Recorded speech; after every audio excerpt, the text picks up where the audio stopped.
It's good to have everybody. I know we are short in number, have many out sick. As I was driving over here tonight and watching the sunset and thinking about, just how often we get out of church and y'all are still here and you're still here and you're still here with each other. I'm thankful for each one of you. I'm thankful for those of you that drive 1 hour one way. I'm thankful for you. I'm thankful for all that you do. And I appreciate it. And I appreciate your willingness to be here. We'll continue our look in the church covenant. If you have your church covenant with you tonight, go ahead and take that out.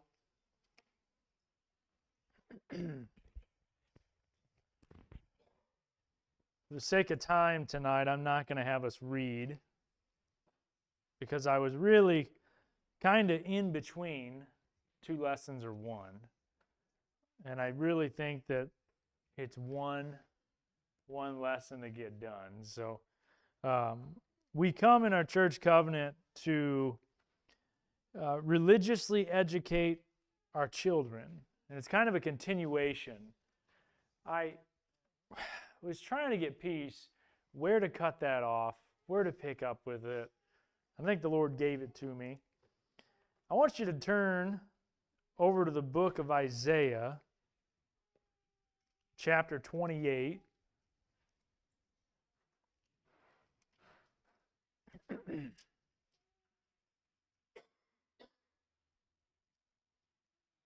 Brother Tyler Riles asked me my title tonight.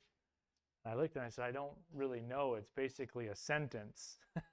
And we conceded that we couldn't fit a sentence on the YouTube link. So it really comes down to the question, where do our children get their religious training? That's really where we get to tonight. Where do our children get their religious training?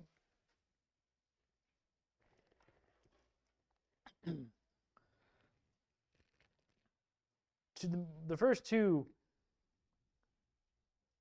passages that I'm going to read kind of go hand in hand, but in Isaiah chapter 28, in verse 9, it says, whom shall he teach knowledge? And whom shall he make to understand doctrine? Them that are weaned from the milk and drawn from the breasts. It's interesting. It's interesting to look in the book of Isaiah and to look at that passage and how it compares in 1 Corinthians chapter 2 with the milk diet versus the meat diet. Just the understanding of the education starts when one's weaned. The education really starts in that weaning process. It can really be then fulfilled and refined in that process after the weaning. And it says, for precept must be upon precept, precept upon precept, line upon line upon line, here a little and there a little. I sum up that second verse with, you have to start somewhere. It has to start at home. It has to start very simply. We don't need to have these big, long, drawn-out lessons. They need to be to the point in teaching something. Now, if you can sit down, because all of us are at different points. If you can sit down and have a lesson, and oftentimes I think our kids and our families enjoy those interactive lessons. Those ones that we can talk about, that we can talk together. I think that often helps our kids, but it starts at a young age and it starts at home. We talked about that last week, but children receive their training at home. Now, Lord took me a little bit different direction with some of this today, but I think by the time we get all done with it, I believe it'll make sense. Go over to Deuteronomy, Deuteronomy chapter 6.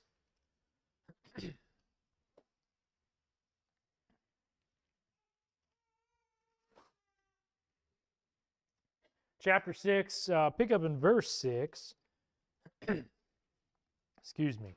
And these words which I command thee this day shall be in thine heart, and thou shalt teach them diligently unto thy children,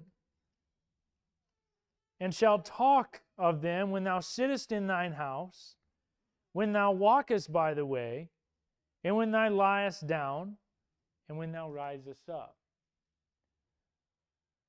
Folks, our teaching based on Deuteronomy chapter 6, in those two verses, our teaching of our children happens all day. All day. All points of the day. Every opportunity of the day. Our children receive their training at home. Those commandments of the Bible, they ought to be taught diligently.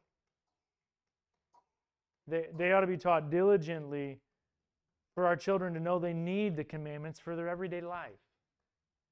Wisdom, difficult situations, uncomfortable situations.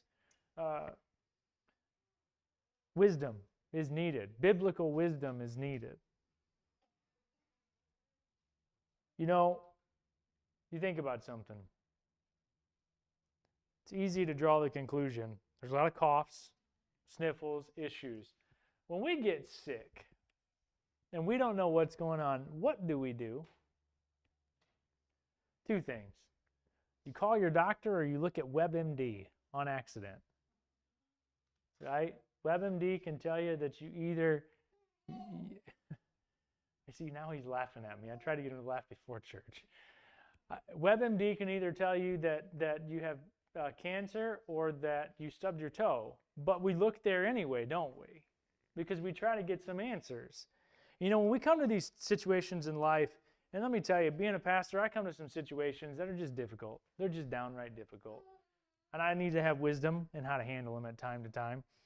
But when we come to these situations, we have to start at home with teaching our children that the Bible has the answer to the problem. The first one starts with prayer. We are the models. We are modeling the power of prayer, the power of Scripture, the power of what can be done in prayer and in Scripture. We have to teach our children that that's the resource. Not Google, not their friend, not anything else that's out there. The Bible. Kids, the Bible, when you even get to just living your life, there's so much practical knowledge that is so applicable to today. It'll teach us so much about today.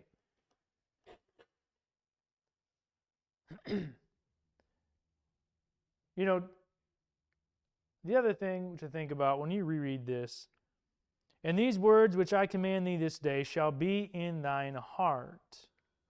So that's you, parents. The words have to be in your heart. Means you need to be in the Bible. You have to have the words, know the words, understand the words. And then in verse 7, it says, and thou shalt teach them diligently unto thy children. So in verse 6 and 7, it's two parts. There's two duties there. And thou shalt talk of them when thou sittest in thine house, and when thou walkest by the way, and when thou liest down, and when thou risest up. Do it by example. Do it by commandment to them. But teach them the religious training. Understand something. I said it last week. I think it's important, especially when you're a young parent. You know, we all are similar in age, but some of us, you know, there's some of you that have children older than I have. And you've already have more refinement than I have in raising children. And some of you don't have you haven't hit those same milestones and had those issues come forth. And I said it last week, and it's so crucially important. And if we make application to just church, you take each one of these kids, you look at their age and you look at their ability, you ought to have a goal for that child next year in church. How are they going to sit in church? How are they going to speak or not speak in church? How are they going to listen in church? You know, if we just bring the kids to church and you never have an expectation for them to listen and be bored and uncomfortable and not do anything, then they're going to think that as adults sitting in the pew that they don't have to be bored and uncomfortable and not do anything. And they're going to try to go somewhere that promotes just that. So it starts right here. Our kids, and we're only in church 2 times a week. It starts at home because there's just not enough time spent in church.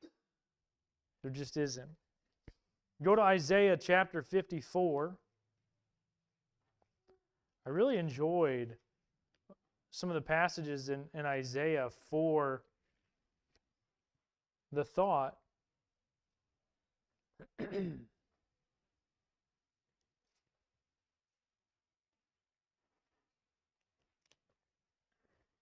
Isaiah chapter 54, verse 13, it says, "And all thy children shall be taught of the Lord, and great shall be the peace of thy children. And all thy children shall be taught of the Lord, and great shall be the peace of thy children." Our children have to be taught at home about the Lord.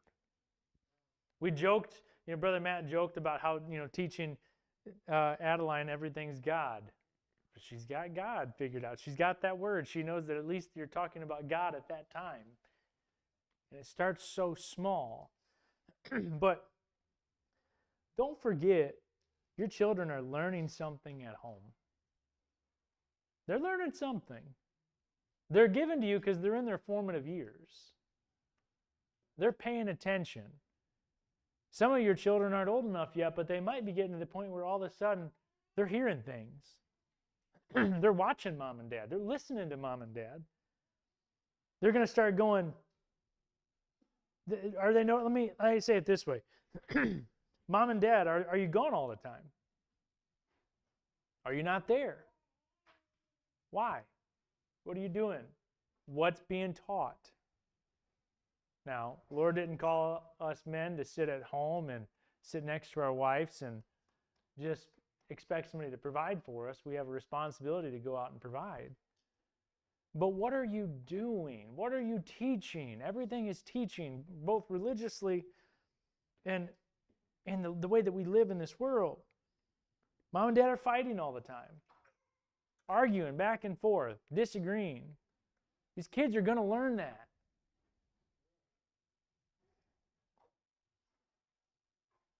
Y'all know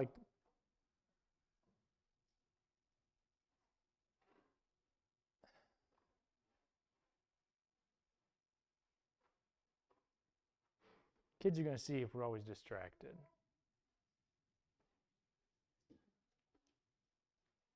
We're always distracted on our phones. Always distracted on our devices. Always distracted by the TV.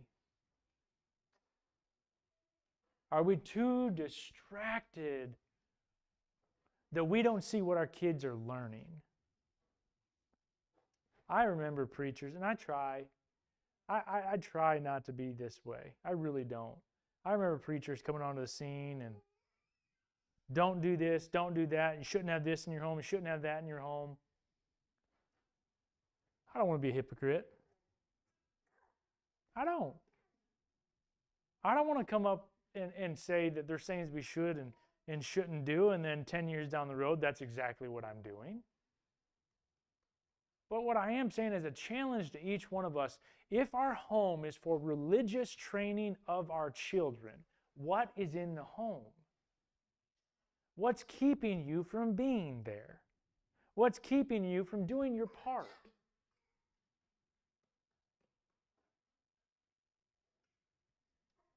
I found for me that my phone was a distraction. And I'm so thankful that I really don't have that as a distraction.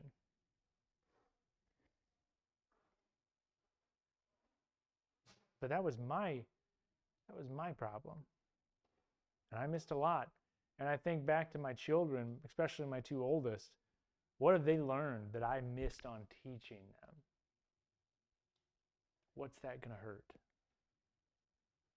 This time is so short.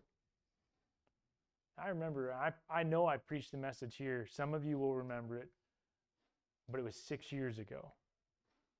Time is the new currency. Time is the new currency. I went to one of the worldliest places on earth for a meeting. It's called Google Ann Arbor. Wild experience. Best spread of food I've ever had at a meeting, but an entirely wild experience. Couldn't figure out which bathroom to go into, just bizarre. But this guy stood up and he said, time is the new currency. Of course, the world takes that as to they need to be worth something and they're valued at something. But when you look down, income has become, in this world, widely indispensable. It can just come and go for the most part.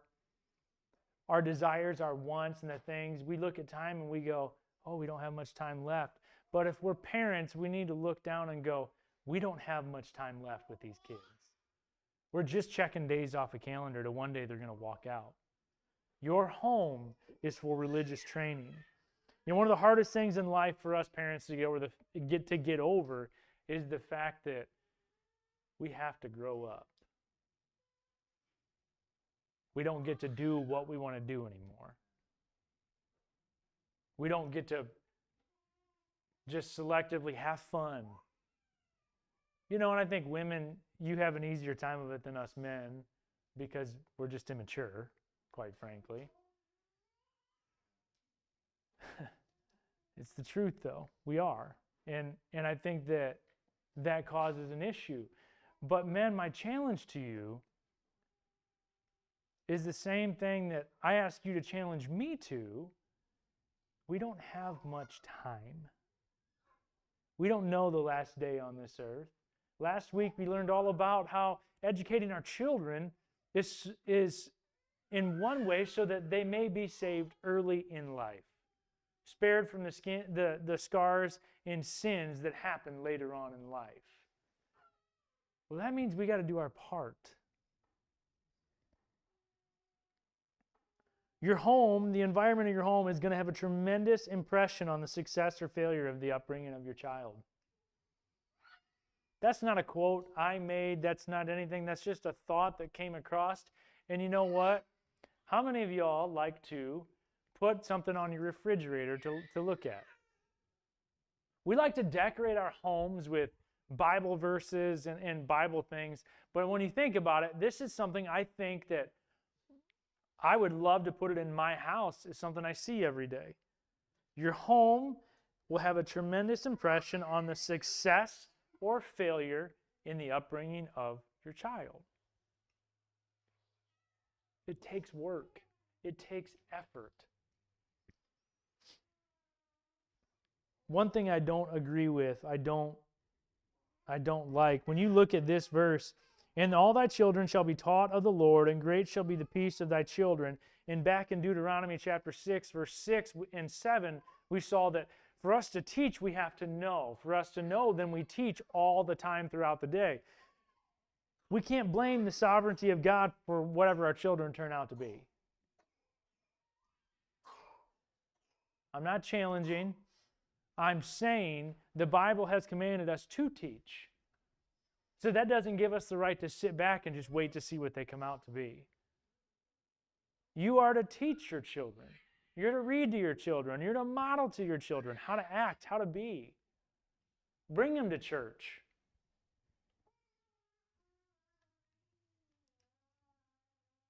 There's entire books, there's entire chapters in the Bible that talk about our children. Also, it says children are a heritage to the Lord. And the special blessing of children. When we're entrusted with children, we ought to want to take care of children, raise children. Ephesians chapter 6, if you would.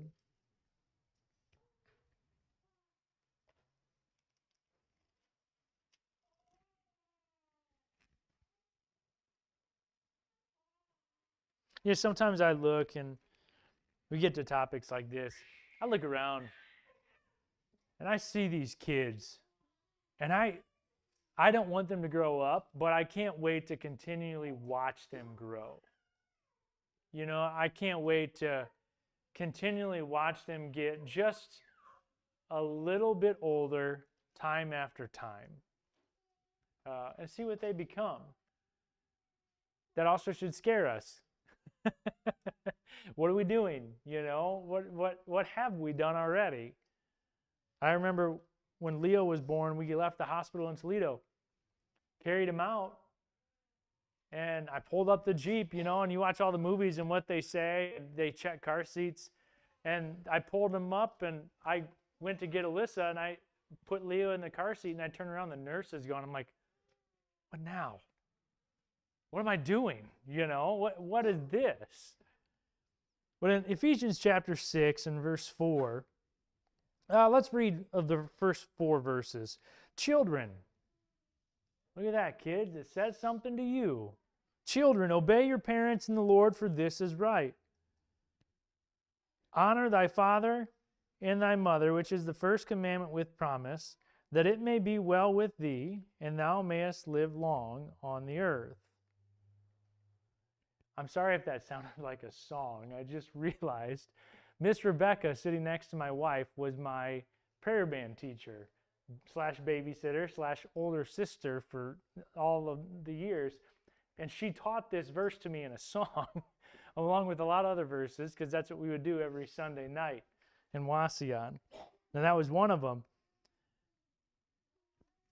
But when we get to verse 4, it says, and you fathers, provoke not your children to wrath, but bring them up in the nurture and admonition of the Lord. I think that at times I have provoked my children to wrath.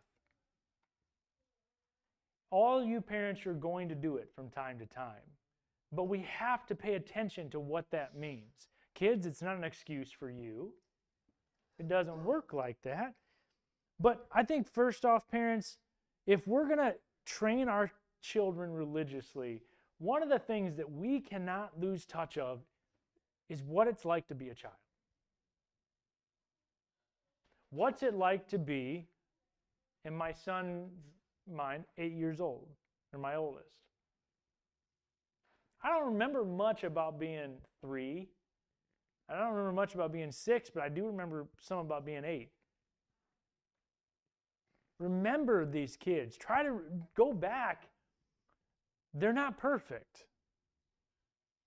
They're not refined. They're not able to take care of themselves. They don't have developed minds to determine what's right and wrong. That's our guiding. That's where some other things come into place. But we shouldn't provoke our children to anger. One thing I did in overcompensation as a parent often was I picked the wrong battle. Especially at these young children's age. I picked the wrong battle. We have this saying that we went by from time to time that we'll say that's a natural consequence. You're going to make a decision, you're going to see the natural consequence of it. Sometimes that's a great way to learn, other than the constant no, no, no, no.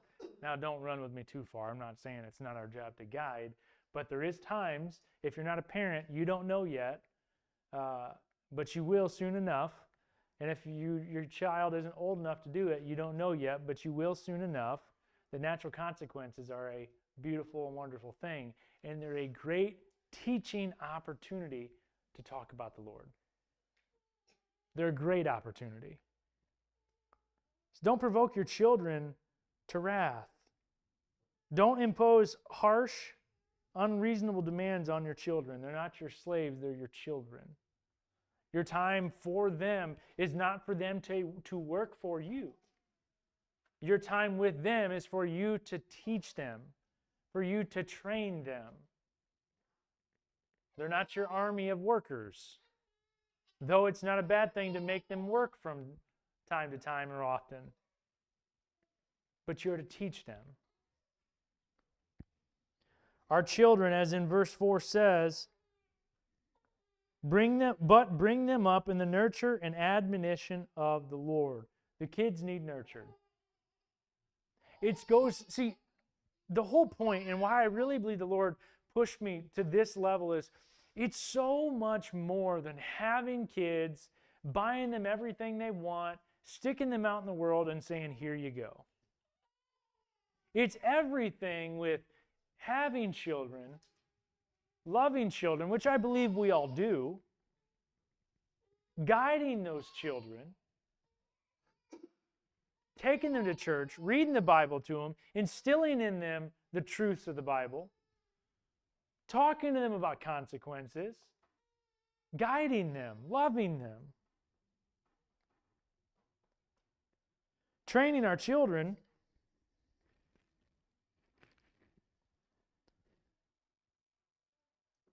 I don't know how y'all feel. I don't think I've ever had this conversation with y'all.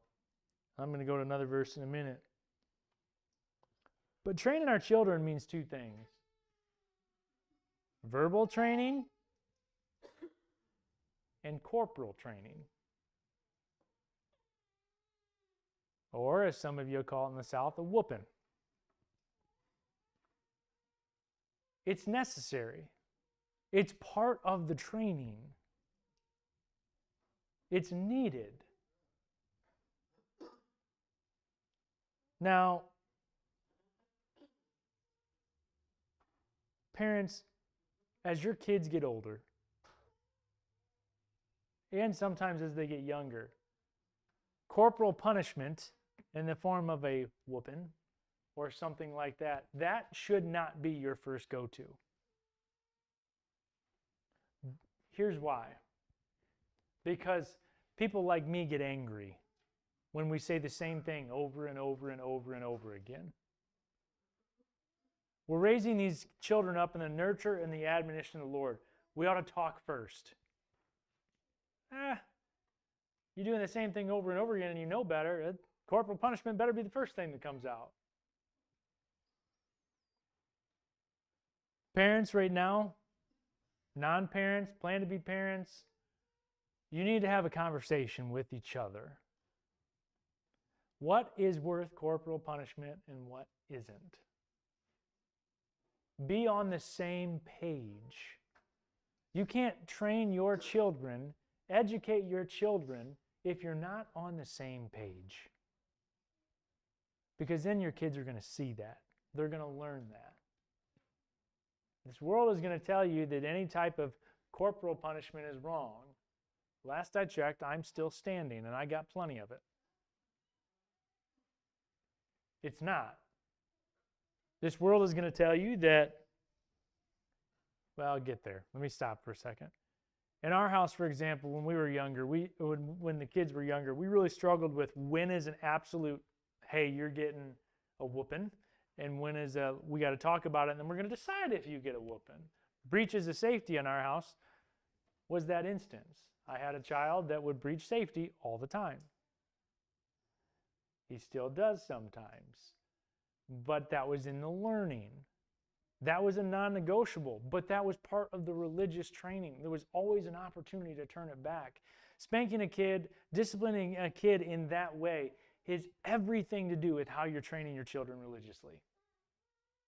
And if you don't believe it, I promise you, you're wrong. There is every opportunity to talk about the Lord, about what the Lord's done, about how the Lord gives us spankings in different ways. And boy, I've sure had my share of those. Children are resilient. They're more resilient than us. And they come up with some really fine excuses to not get any sort of spankings. I wish I had more time. I've had some good ones in recent. But it's all about training. You know, if we just continue to let our children do the same things over and over again in sin, and yes, they're sinners, they're born sinners. If we let them do the same things over and over and over again, what are we teaching them? If every time they do something wrong, we spank them out of anger, what are we teaching them? We are to love them. We're to nurture them. Bring them up in the admonition of the Lord. Explain to them. And when they don't understand it, continue to explain it, because one day they will get it. Because we as adults, we don't understand things sometimes. And our heads need to be explained over and over and over again. Admonition, we're to warn, we're to rebuke, we're to reprove our children. when they stay outside of the lines. Guide them back in. As our kids get older, you can verbally guide them in. But sometimes they're still going to need some sort of corporal punishment. Now, that might not be a spanking every time, but that could be taking their cell phone. That could be taking their friend time.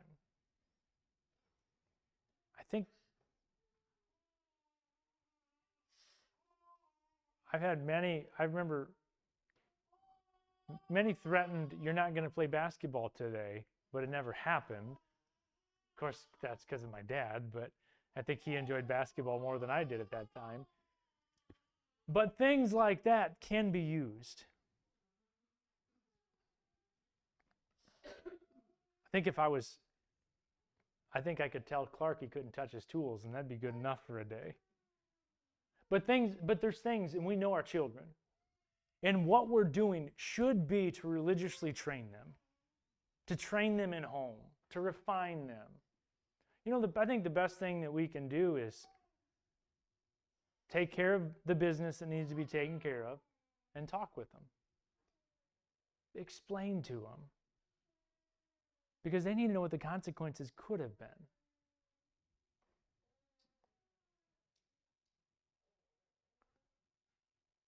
Go to Proverbs chapter 13. You know what one of the problems in this life are right now?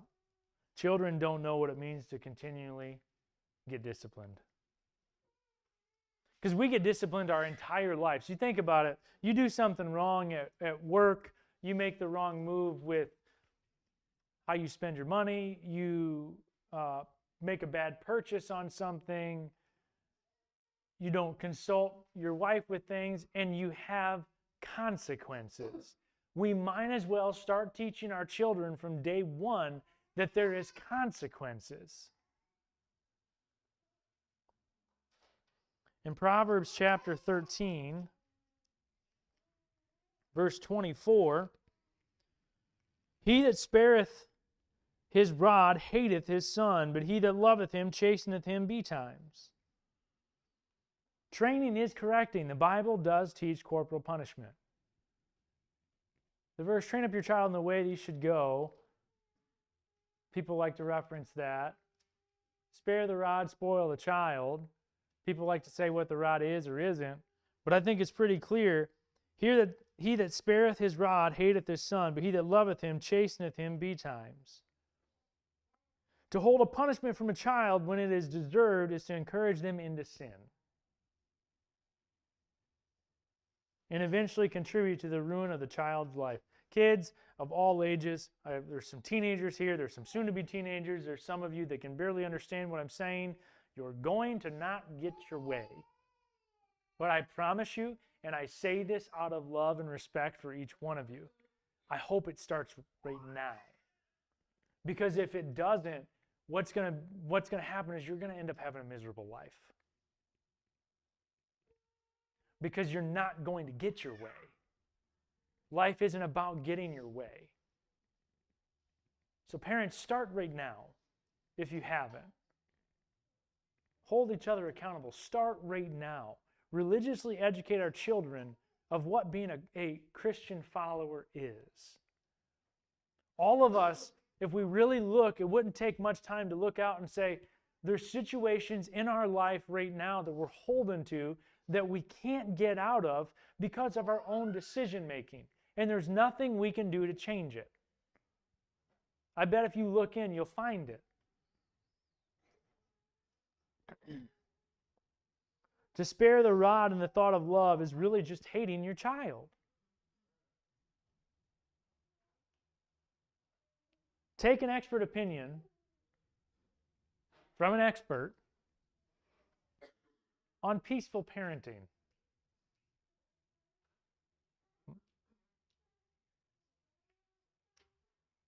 I had the harebrained idea to do that for a short time. That didn't work very well. I just looked like a not very wise person, for the easiest way to say it. Simple parenting, gentle parenting. Folks, it's one of my new favorite words. It's just hogwash. These kids will take and take and take and take. You kids need to learn no means no. Don't ask again. It's that simple.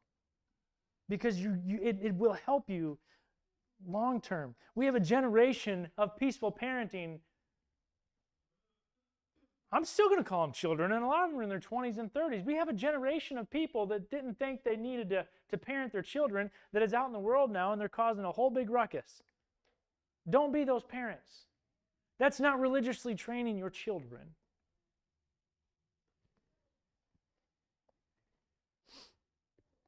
We have a generation of... I thought about this, it made me chuckle, and obviously the flavor would just probably cause my nerve issue. We have a generation of people that don't know what it tastes like to have a bar of Ivory soap put in their mouth. See, you're all cringing because you know what it is.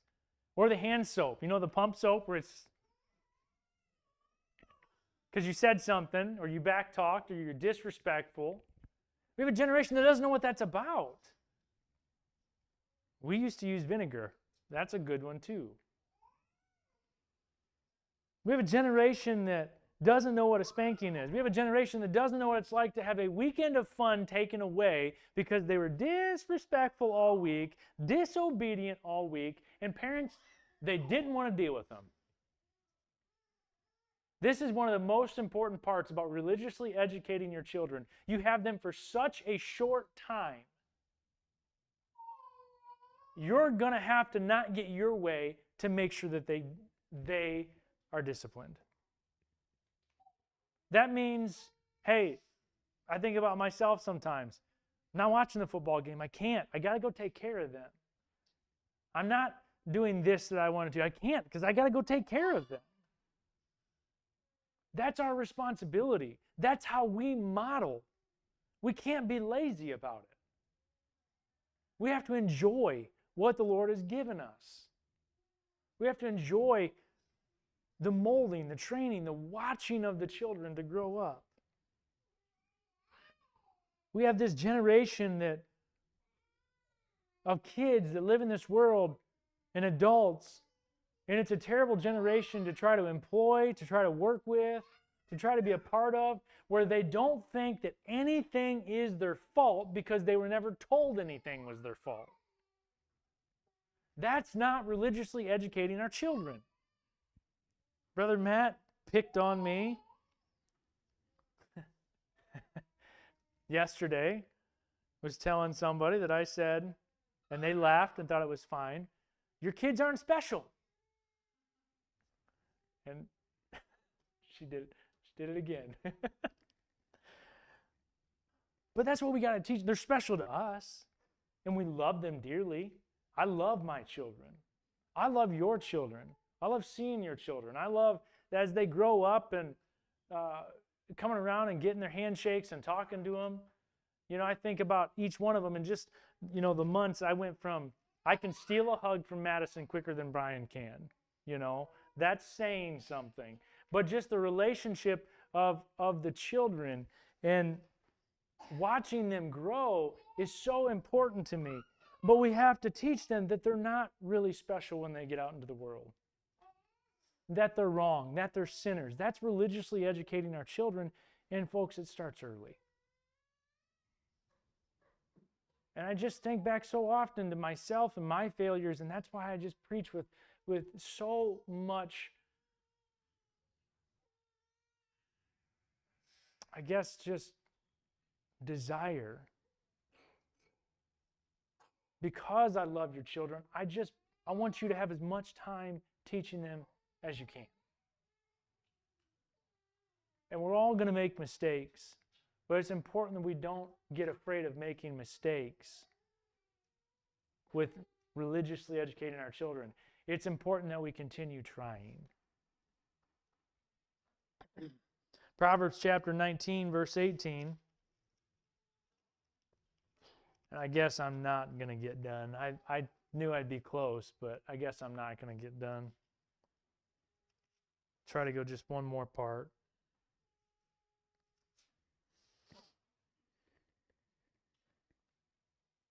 Proverbs 19, verse 18 says, "Chasten thy son while there is hope, and let not thy soul spare for his crying. I want you to think about that. I'm not even going to say anything for a second. Read that to yourself quietly for a second.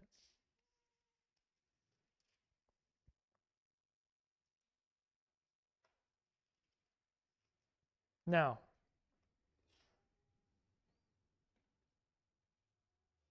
you look around the room, or you look at your children. What do you see? I see hope in every single one of them. Parents, it's not your responsibility to make them feel good.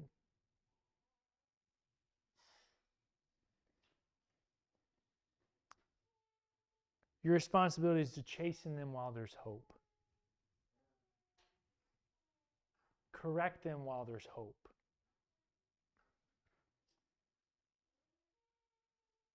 These kids will, in end of that verse, it just hit me so hard because they will cry for their sparing, won't they?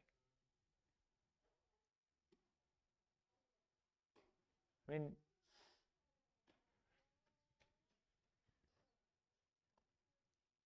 they'll do anything. And so will we. Boy, when we mess up, when we really get ourselves in a whirlwind of trouble in any walks in life, we'll do anything to be spared, won't we?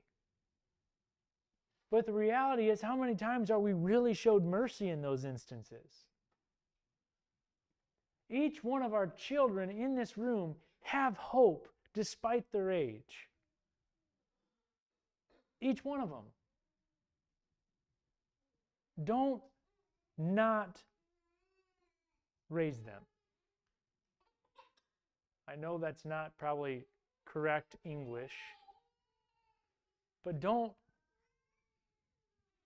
disregard your responsibility to raise these kids. Correct them while there's hope. We're hoping for a change in direction. Read the Bible to them while there's hope. Bring them to church while there's hope. Make a hard stand. Take a hard stand, I should say. And take them to church anytime you can. Make them painfully sit through the services. Don't give them an option. It's your house, your responsibility, your rules. It shouldn't have an option. Make them sit. Make them listen. It's for the saving of their souls. That's how you religiously train them. There isn't an age of a starting point. There isn't an age of a stopping point.